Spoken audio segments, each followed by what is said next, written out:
Kesimpulan, Al-Quran bukan hanya untuk dibaca, tapi untuk dihidupkan dalam setiap aspek kehidupan. Ia adalah warisan wahyu yang suci, terjaga, dan menuntun umat manusia hingga hari kiamat. Al-Quran adalah kebenaran, pedoman hidup, dan jalan menuju ridho dan rahmat Allah Subhanahu wa Ta'ala. 1.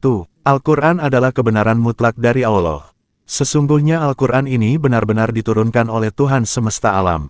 Quran Surat Asy-Syu'ara, ayat 192. Alif Lam Mim. Kitab Al-Quran ini tidak ada keraguan padanya, petunjuk bagi mereka yang bertakwa. Quran Surat Al-Baqarah, ayat 1-2. Al-Quran bukan karangan manusia, ia adalah wahyu langsung dari Allah, benar secara mutlak, tak berubah, dan tak mungkin tertandingi. 2. Al-Quran sebagai pedoman hidup manusia. Dan kami turunkan kepadamu Alkitab Al-Quran, sebagai penjelas segala sesuatu dan petunjuk serta rahmat dan kabar gembira bagi orang-orang yang berserah diri Muslim. Quran Surat An-Nahl, ayat 89. Sungguh telah datang kepadamu cahaya dari Allah dan kitab yang menjelaskan. Dengan itu Allah menunjukkan orang-orang yang mengikuti keridaannya ke jalan keselamatan. Quran Surat Al-Maidah, ayat 15-16. Al-Quran bukan hanya memberi perintah dan larangan, tapi juga penjelas segala urusan hidup, baik dunia maupun akhirat. Ia adalah kompas hidup agar manusia tidak tersesat.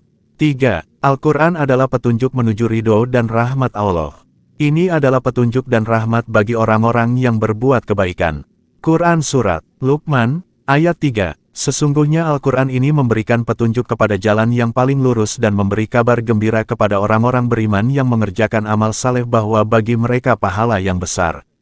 Quran Surah Al-Isra, ayat 9. Al-Quran membimbing manusia ke jalan al-haq kebenaran, menjauhkan dari kesesatan, dan mengantar kepada ridho serta rahmat Allah yang sangat luas.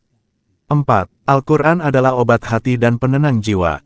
Dan kami turunkan dari Al-Quran suatu yang menjadi penawar dan rahmat bagi orang-orang yang beriman. Quran Surat Al-Isra, ayat 82. Ingatlah, hanya dengan mengingat Allah hati menjadi tenang. Quran Surat Ar-Ra'd, ayat 28. Membaca, merenungi, dan mengamalkan Al-Quran akan menenangkan jiwa, menyembuhkan luka batin, dan memberi kekuatan ketika hati sedang rapuh. 5. Al-Quran akan menjadi penolong, syafaat, di hari kiamat. Bacalah Al-Quran, karena sesungguhnya ia akan datang pada hari kiamat memberi syafaat bagi pembacanya.